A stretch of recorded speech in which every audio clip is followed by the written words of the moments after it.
ஒரே இரவில் 1200 கோடிக்கு ஒரு பிச்சைக்காரன் எப்படி சொந்தக்காரனானான்? சிட்டியின் மிகப்பெரிய பிசினஸ்மேன் ஏன் அவனை பார்க்க வருகிறார்? நகரத்தின் மிகப்பெரிய தொழிலதிபர் சேரி பகுதியை சேர்ந்த ஒரு அனாதைக்கு தன் குடும்பத்தின் எதிர்ப்பையும் மீறி தான் உயிரையே வைத்திருக்கும் ஒரே மகளை ஏன் திருமணம் செய்து வைத்தார்? சந்தனா தனது அப்பாவின் வார்த்தைகளை ஏற்று ஹரிஷை திருமணம் செய்து கொண்டாள். ஆனால் ஹரிஷ் ஒரு தொழிலதிபர் இல்லை என்பதும், அவன் ஒரு சேரியில் பிறந்து வளர்ந்தவன் என்பதும், அவன் ஒரு ஏழை என்பதும் தெரிந்து அதிர்ச்சியில் உறைந்து போனாள். அதனால் சந்தனா ஒரு நிபந்தனை விதித்தாள். ஹரிஷ் தனது கணவன் என்பதை வெளியே வேறு யாருக்கும் சொல்லக்கூடாது என்று. ஹரிஷ் உண்மையில் அந்த வீட்டில் ஒரு வேலைக்காரனை போலவே வாழ்ந்து வந்தான். இந்த உடஞ்ச கிளாஸ் பீஸ்க்கு இருக்க மதிப்பு கூட இல்லாத பிச்சைக்காராம அவனை போய் ஒரு பிசினஸ் மேன் போய் சொல்லி எதுக்கு எனக்கு கல்யாணம் பண்ணி வச்சீங்க? ஏன்பா? அதுக்கு பதிலா நீங்க எனக்கு ஒரு ஃபாரின் பிரீட் நாயாவது வாங்கி கொடுத்திருக்கலாம்.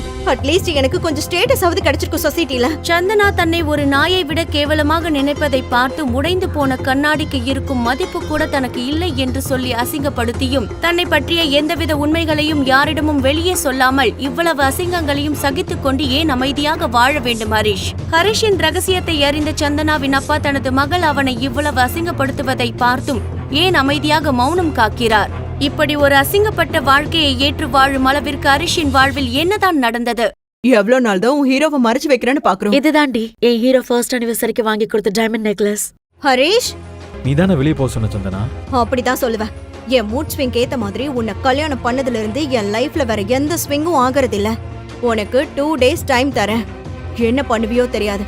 வேலண்டைன்ஸ் டேக்கு எனக்கு ஒரு காஸ்ட்லி கிஃப்ட் வேணும். அதோட காஸ்ட் மினிமம் 1 lakh இருக்கணும். சந்தனா, அவ்வளவு பணம் நான் என் கண்ணில் கூட பார்த்தது இல்ல. அவ்வளவு காஸ்ட்லியான கிஃப்ட்டை நான் எப்படி கொடுக்க முடியும்? அது நீ என்ன கல்யாணம் பண்றதுக்கு முன்னாடி நீ யோசிச்சிருக்கணும். நீ எல்லாம் ஒரு ஆம்பளையா? கேவலம் ஒரு பொண்டாட்டி கேக்குற ஒரு கிஃப்ட் கூட உன்னால வாங்கி தர முடியல. சி! சந்தனா அவ்வாறு கூறி சென்றது ஹரிஷுக்கு மிகவும் வேதனை அளித்தது. ஒன்றும் பேசாமல் வேறு வழி இன்று அங்கிருந்து சென்றான். என்னது? ஜிம்மி சூ சாண்டில்ஸா? இது 10 lakhsக்கு மேல இருக்குமே. இது எப்படி நீ வாங்கிட்டு வந்த? சந்தனா, அது ஒரிஜினல் நினைச்சிட்டியா? டூப்ளிகேட் இது. இருந்தாலும் அந்த சாண்டல்களின் குவாலிட்டியை பார்த்த சந்தனாவுக்கு ஹரிஷின் மேல் கொஞ்சம் சந்தேகம் வந்தது. நீங்க ராஜேஸ்வரன் ஃபேமிலி ஃப்ரெண்டா? ராஜேஸ்வரன் ஃபேமிலி? அவங்களா? அவங்க ரொம்ப பெரிய ஆளுங்களாச்சே. ஆனா நீங்க ஏன் அவங்கள பத்தி கேக்குறீங்க? மேடம், இது ரொம்ப ஸ்பெஷல் எடிஷன் சாண்டல்ஸ்.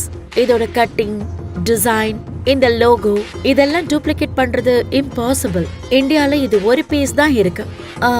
அதுவும் ராஜேஸ்வரன் ஃபேமிலி தான் வாங்குனாங்க. அப்படி என்றால் ஹரிஷ் ராஜேஸ்வரன் ஃபேமிலியை சேர்ந்தவனா? இல்லை என்றால் அங்கிருந்து இதை திருடி கொண்டு வந்தானா? ஒரு பைசா கூட இல்லாதவன் கையில் எப்படி இந்த சாண்டல்ஸ் வந்தது? ஹரிஷின் உண்மையான முகம் என்ன? எங்க போய் தொலைஞ்ச? நல்லா கேட்டுக்கோ, நான் உனக்கு கடைசியா ஒரு வாய்ப்பு தரேன். இனிமே என் கூட கிளம்பி என் ஆபீஸ்க்கு வந்து ஏதாவது ஒரு வேலை செய். இப்படியே வீட்ல வேலை செஞ்சு ஓபி அடிக்காத. போய் சீக்கிரம் ரெடி ஆயிட்டு வா. ஒரு 2 நிமிஷம் சந்தனா, ரெடி ஆயிட்டு வந்துடுறேன்.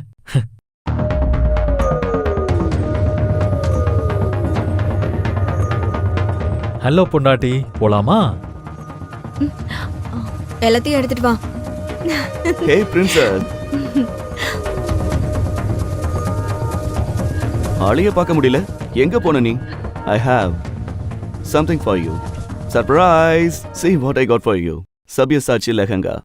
தீபிகா படுகோனே அவ கல்யாணத்துக்கு கட்டின அதே பிராண்ட். வாவ், இது எனக்காக வாங்கிட்டு வந்தியா? This is so lovely. Santhana, இந்த லெஹங்கா டூப்ளிகேட், ஒரிஜினல் இல்ல. ஹேய், வாய மூடுறா. பெரிய இவனாடா நீ? ஒரு பிராண்டட் ஷர்ட் கூட வாங்கி போட துப்பு இல்ல உனக்கு? இது டூப்ளிகேட்டா? How dare you dirty bugger! Ashok மேலும் எதுவும் செய்வதற்கு முன்னர் அவனை தடுத்த ஹரிஷ். ஒரிஜினல்ல சில்க் யூஸ் பண்ணுவாங்க. இது என்ன கர்ம ஃபேப்ரிக்? ஒரிஜினல் டிசைன் வேற மாதிரி இருக்கும். இது என்னது வேற மாதிரி இருக்கு? ஒரிஜினல் லோகோல கேபிட்டல் S இருக்கும். ஆனா இதுல என்ன இருக்கு? ஸ்மால் S இருக்கு.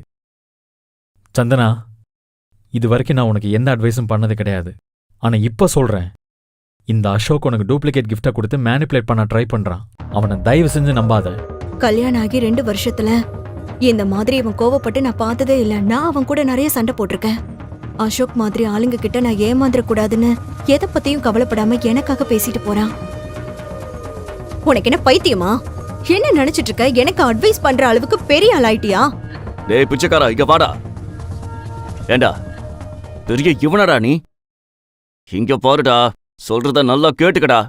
நான் இருக்கிறப்பவே என் கிஃப்ட பத்தி பேசுற அளவுக்கு உனக்கு தைரியமா? உன் மூஞ்சிய பார்த்தா அந்த டூப்ளிகேட்டை கூட வாங்க வக்கில்லாதவன் மாதிரி இருக்க. நீ என்ன சொல்றியா? இங்க இருந்து வெளியே போடா என்று கூறி அசோக் அனைவரின் முன்னிலையிலும் தன்னை அசிங்கப்படுத்தியதை ஹரிஷுக்கு மிகுந்த கோபத்தை வரவழைத்தது. ஃபர்ஸ்ட் விஷயம், உன் முன்னாடி நின்னுட்டு இருக்கால, அவ என் பொண்டாட்டிடா. அவகிட்ட இருந்து நீ எவ்வளவு தள்ளி இருக்கியோ அவ்வளவு நல்லது உனக்கு. தனது கோபத்தை மொத்தமும் கொட்டி விட்டு அலுவலகத்தை விட்டு வெளியே வந்த பிறகு ஹரிஷின் மனம் மிகவும் லேசானது. அப்போது திடீரென்று அவனது மொபைலுக்கு ஒரு கால் வந்தது. அதை அட்டன் செய்தான் ஹரிஷ். சார், இன்னைக்கு ஈவினிங் ஒரு ஸ்பெஷல் பர்சனோட மீட்டிங் செட் பண்ணியிருக்கேன். அட்ரஸ் உங்களுக்கு வாட்ஸ்அப் பண்ணியிருக்கேன். நீங்க கொஞ்சம் யோசிச்சு பார்த்து இந்த தடவை மீட் பண்ணி பாருங்க. அப்புறம் இது 250 கோடி டீல் சார்.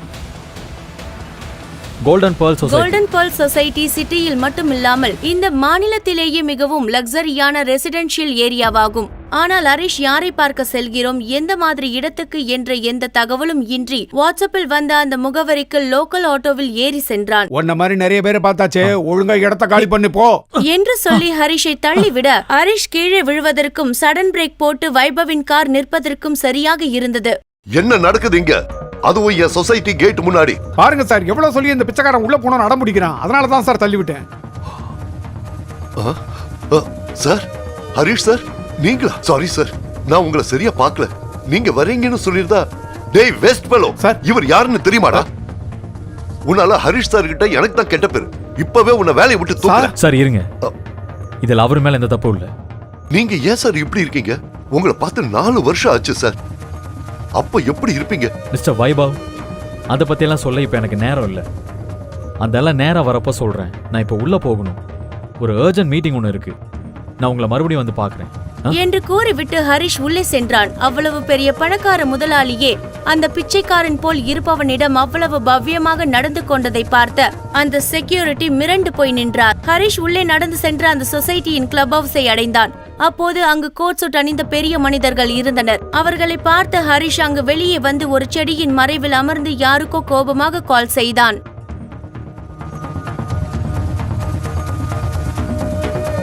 இவங்களோட தான் மீட்டிங் அரேஞ்ச் பண்ணிருக்கீங்கன்னு ஏன் முன்னாடியே சொல்லல? இவங்க கூட எவ்வளவு பெரிய டீலா இருந்தாலும் பரவாயில்ல, நான் செய்ய முடியாது. யார் அந்த பெரிய ஆட்கள்? அவர்களை பார்த்து ஏன் தனது முகத்தை மறைத்துக் கொண்டு அங்கிருந்து சென்றான்?